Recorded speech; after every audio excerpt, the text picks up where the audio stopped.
You're watching A News. I'm Dilek Tuna. These are the top stories. Donald Trump says the US will sign a Ukraine minerals deal soon. The Netanyahu government approves the firing of Shin Bet head amid protests.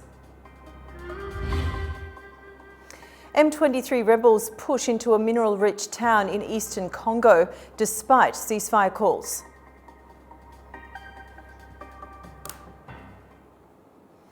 US President Donald Trump says the US will soon sign a minerals and natural resources deal with Ukraine. Early in the month, Ukrainian President Volodymyr Zelensky had said his country was ready to sign a rare earths agreement. US President Donald Trump revealed that the United States is set to sign a minerals and natural resources agreement with Ukraine. The announcement came during a White House event after Trump signed an order to increase US production of critical minerals. We're doing very well with regard to Ukraine and Russia, and one of the things we are doing is signing a deal very shortly with respect to rare earths with Ukraine, which they have tremendous value in rare earth, and we appreciate that. And we spoke yesterday with, as you know, President Putin and President Zelensky, and we would love to see that come to an end, and I think we're doing pretty well in that regard. So hopefully we could save thousands of people a week from dying. That's what it's all about. They're dying. Previously, Ukraine and the US were due to finalize a minerals deal last month, with Trump seeing it as a way for Ukraine to reciprocate US assistance. But efforts to seal an agreement face setbacks after a public display of tensions between Trump and Zelensky at the White House. No position to dictate.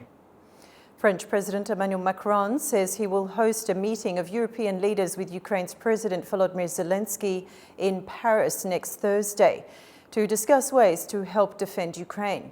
He says his goal is to discuss ways to speed up immediate military support, how to make a possible ceasefire work, and draw up plans to beef up the Ukrainian military after a deal and possibly deploy troops there.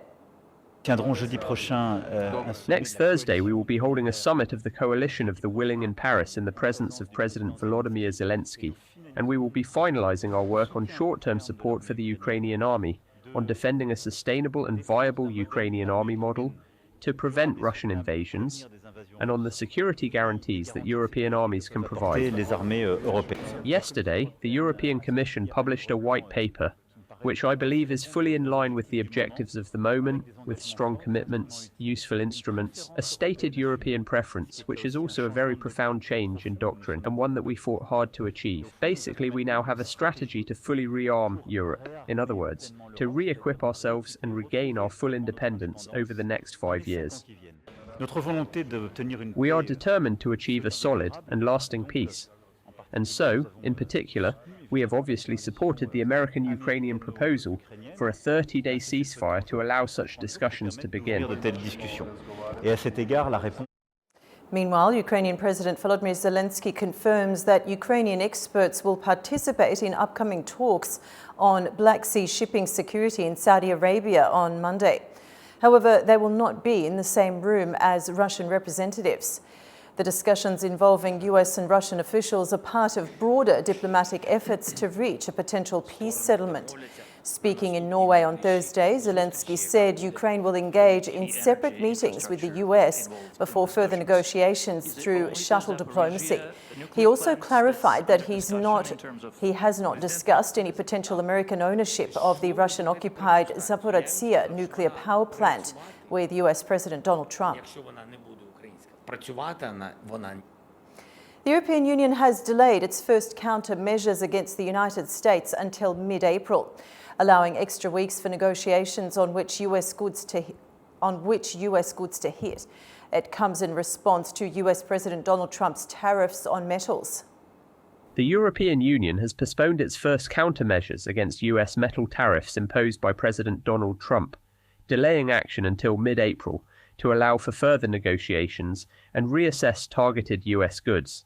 Initially, the European Commission planned to reintroduce 2018 tariffs on $4.9 billion worth of US products on April 1st, followed by additional duties on $19.5 billion of goods on April 13th. However, EU Trade Commissioner Maroš Šefčovič announced the decision to align both tariff rounds, enabling member states to review them simultaneously while providing extra time for talks with Washington. And as you know very well, on the 12th of March, the US imposed 25% tariffs on 26 billion of euros of steel and aluminium exports from Europe. Just to put it into the perspective, this is approximately 5% of total EU exports to the United States of America. In the light of the recent announcement that the United States are planning to introduce additional tariffs on the 2nd of April, we are now considering to align the timing of the two sets of EU countermeasures so we can consult with the member states on both lists simultaneously. And this would also give us extra time for negotiations with our American partners to try to find a mutually agreeable solution, which clearly would be preference for us. First set of measures includes a 50% tariff on US bourbon, a move that prompted Trump to threaten a 200% tariff on EU wines and other alcoholic imports. Meanwhile, the US administration plans to introduce reciprocal tariffs on April 2nd, aiming to rebalance global trade. Heathrow Airport in London is closed for the day following a major power outage caused by fire at a nearby electrical substation. Thousands of flights are being disrupted worldwide, with all being diverted to other airports. London's Heathrow Airport has been forced to shut down until midnight on Friday. It's after a fire at a nearby electrical substation. The blaze has knocked out power to the airport, causing massive disruptions to flights and affecting thousands of travellers. Around 70 firefighters battled the flames, which sent huge plumes of smoke into the sky. Approximately 150 people have been evacuated from surrounding buildings, and tens of thousands of homes and businesses in the area have been left without power, according to the National Grid. Heathrow is Europe's busiest airport and the world's second busiest behind Dubai. It typically serves journeys to more than 230 destinations in nearly 90 countries. It handles more than 1,300 flights daily. Yeah, it's tough. It's obviously a Friday, so I'll still get home tomorrow, hopefully. It'll just take me an extra day to get back to my wife and my daughter, and they're probably, wishing I would get home already. But I think I'll take the day. I don't know. Maybe I'll do something. Maybe I'll go explore somewhere. I don't know. I'm gonna try to make the best of it.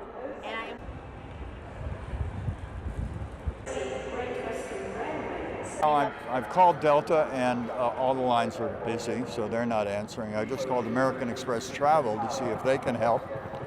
I'm waiting. All the lines are busy, so I don't know. I might be here another day, actually. Not the worst thing in the world. This is my favorite city, but I need to be home. On a normal day, the airport is operating at 99% capacity. Current closure has severely disrupted global air traffic, with at least 120 inbound flights being diverted to other airports.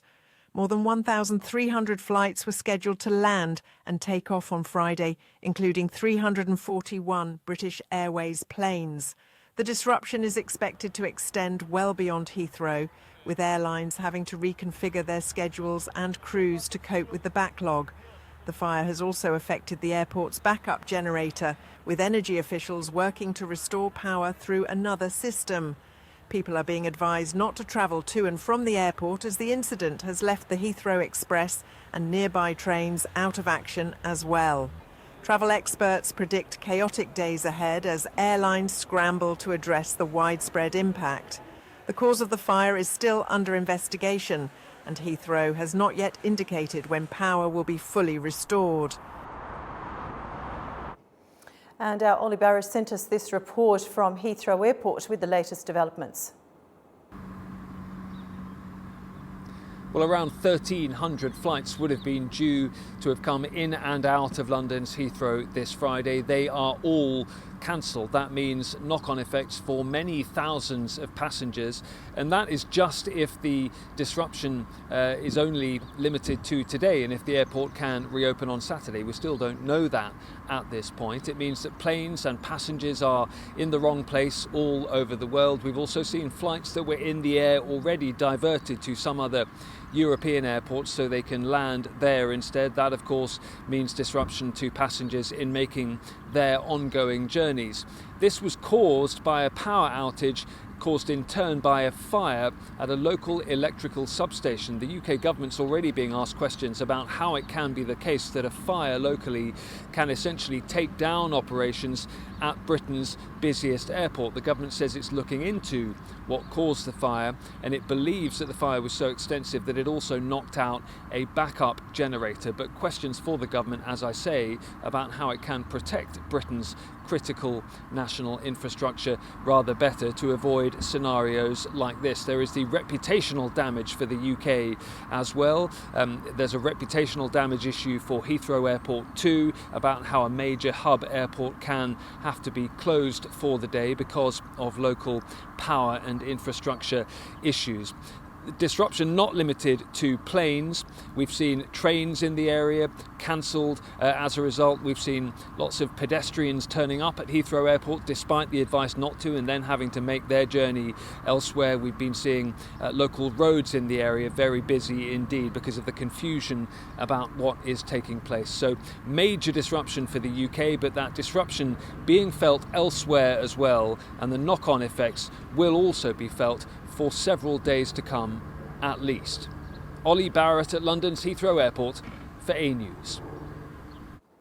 Thanks to Ollie Barrett for that report. The Spanish capital of Madrid is on high alert after heavy rains this week and the possibility of the Manzanares River overflowing. Preparations are being put in place following the forecast of a storm approaching the city. Authorities in Madrid are bracing for a possible overflow of the Manzanares River in the city. Public parks and streets were already overflowing after heavy rains, forcing closure of some highways in the north of the city. As officials warned residents to stay away from areas where levels of water are high, some of them expressed fear at the probability of a torrent erupting. I've never seen it like this. I've never seen a flooding of the river like this one. But well, I think there are no problems for now. It's a lot of water flowing down, but I hope we don't have any issues. No, I'm not scared at all, but it has snowed a lot in the mountain, and when it melts I think the level will increase a bit more even. We'll be out watching. Spaniards are still apprehensive after torrential rains 4 months ago in the eastern Valencia region led to the country's deadliest natural disaster in decades. The consecutive storms have also proved useful to the people of Spain, helping them end long-term droughts and fill up dams. Early Friday morning, Israel's cabinet unanimously approved Prime Minister Benjamin Netanyahu's request to dismiss the head of the Shin Bet domestic intelligence agency. The move comes despite mounting protests and growing concerns over national security amid the ongoing conflict in Gaza. Israel's director of the country's domestic intelligence agency has been dismissed and will leave by the 10th of April, or before, if a replacement is found. The country's government officially approved the dismissal of Ronan Bar from the Shin Bet early Friday morning. Bar took office in 2021 and was originally set to serve until next year. However, tensions between him and Prime Minister Benjamin Netanyahu have increased since a Shin Bet report revealed intelligence failures before the October 7, 2023 Hamas attack. Netanyahu's office cited a breakdown of trust as the key reason for the decision. Bar condemns the move, calling it illegal and politically motivated. In a letter, he also referenced ongoing investigations into Netanyahu's aides over leaked secrets and bribes linked to Qatar. An accusation Netanyahu has dismissed, saying it's a politically motivated attempt to unseat him. The move has sparked public outrage, with protesters flooding Tel Aviv and Jerusalem for 3 consecutive days. On Thursday night, police used water cannons and made multiple arrests as demonstrators attempted to breach security cordons near Netanyahu's residence. Criticism has also mounted over the government's decision to resume military operations in Gaza, where 59 Israeli hostages remain captive. Protesters accuse the Prime Minister of prioritizing political survival over national security and warn of rising authoritarianism. Meanwhile, opposition leaders have condemned Barr's removal. Legal experts caution that the dismissal could face judicial challenges. Hamas says it fired rockets at Tel Aviv on Thursday as Israel resumes its military offensive in Gaza. The Israeli authorities confirmed it intercepted one rocket while the others landed in uninhabited areas. Overnight, Israeli strikes killed at least 91 Palestinians as it begins a ground operation in Rafah, targeting what they're calling terrorist infrastructure and expanding attacks across Gaza. Since Tuesday, nearly 600 people have been killed, including more than 200 children, according to Gaza's health ministry.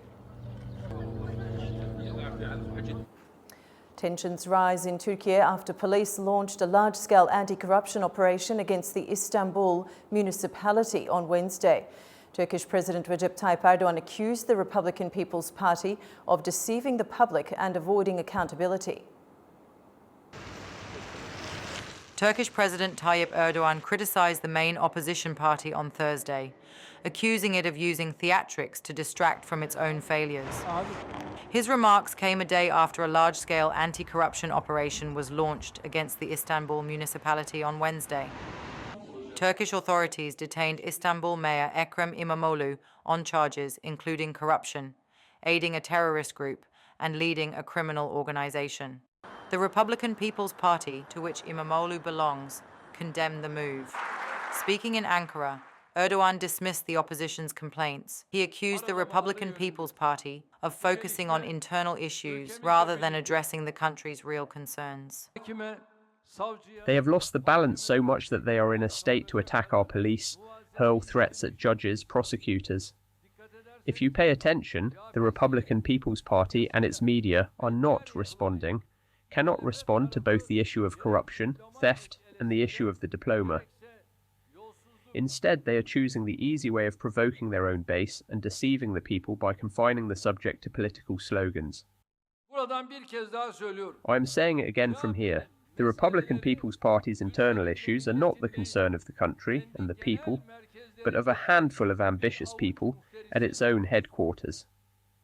Us, personally, as a party or alliance, have no time to waste on the opposition's theatrics.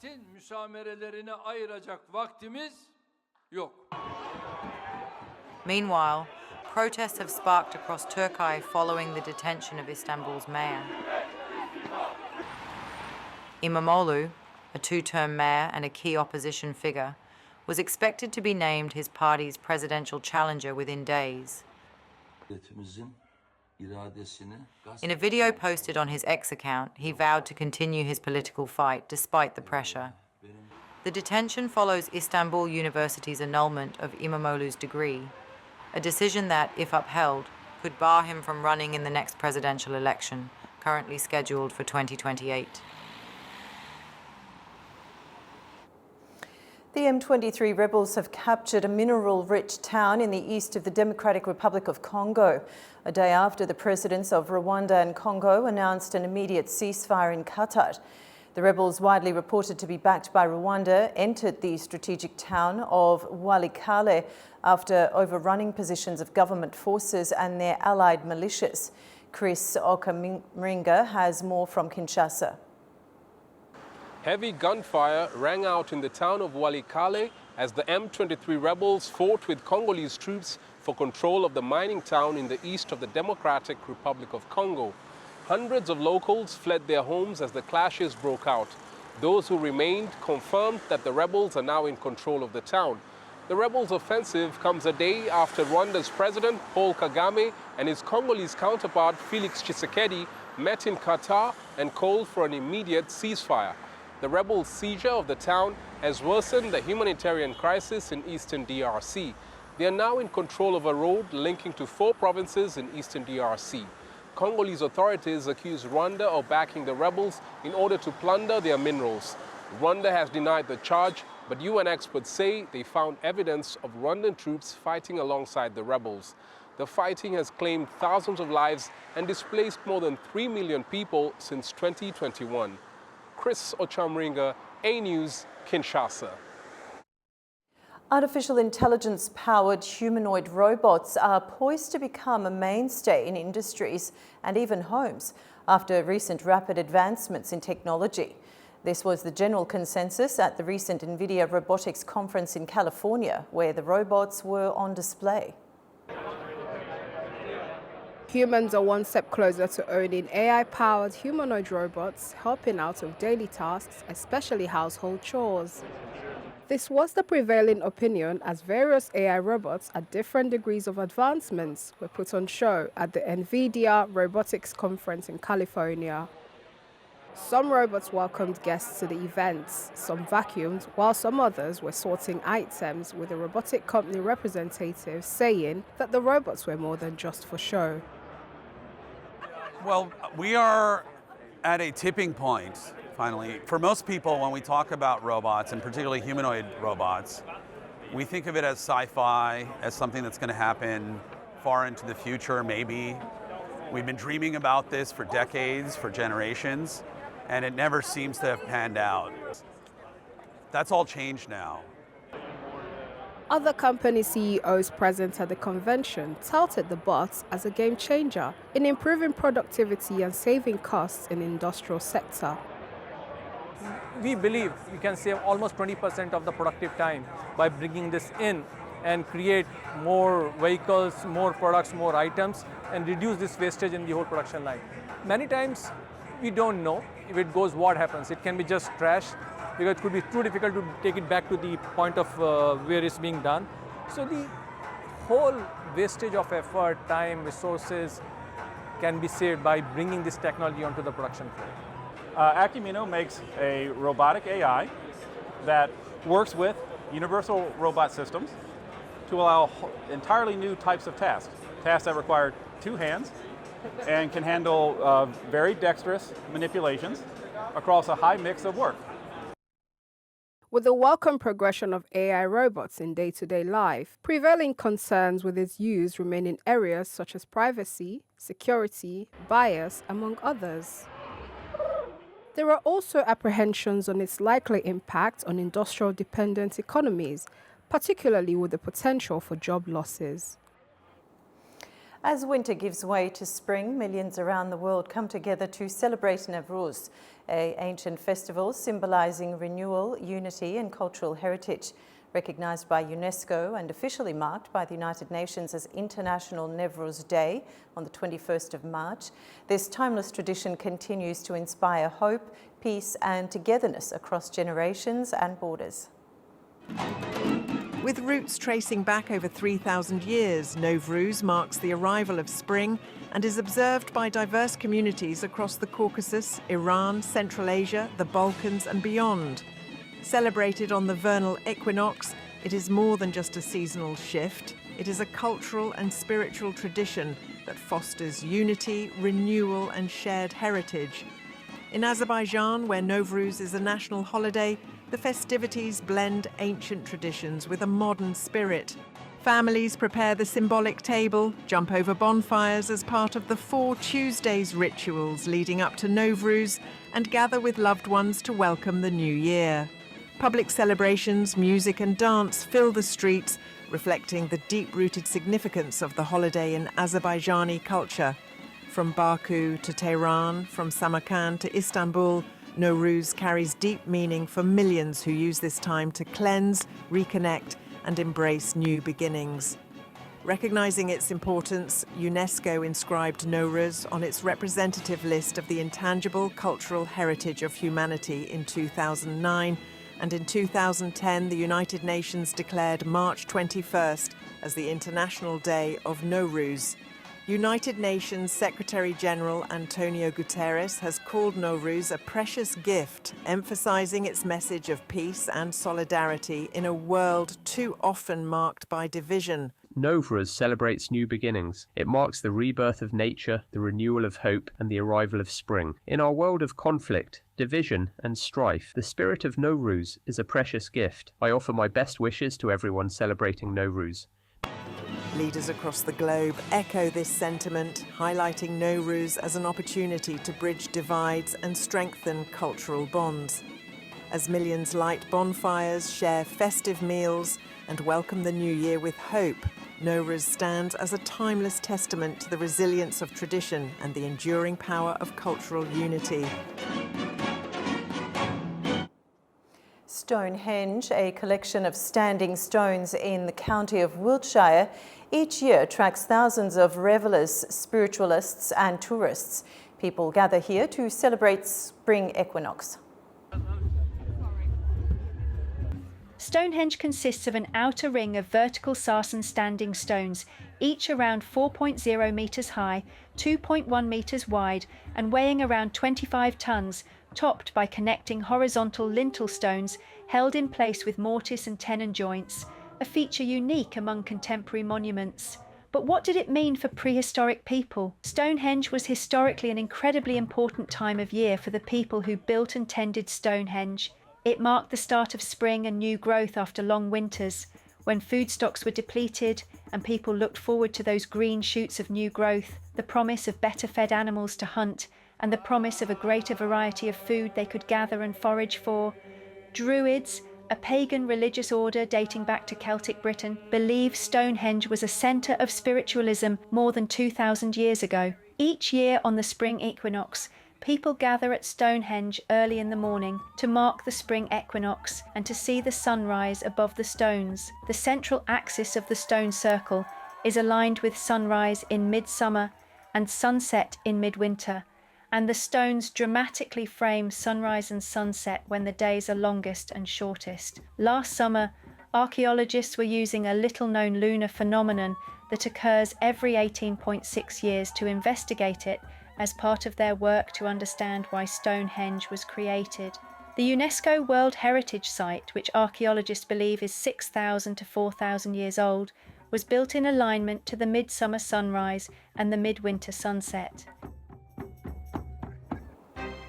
You're up to date with world news. I'd just like to take a moment to say from the A News team, we'd like to extend our best wishes to all our viewers that are celebrating the Nowruz holiday. So Nowruz Mubarak to you all. Do stay with us on A News as we continue to bring you updates from around the world.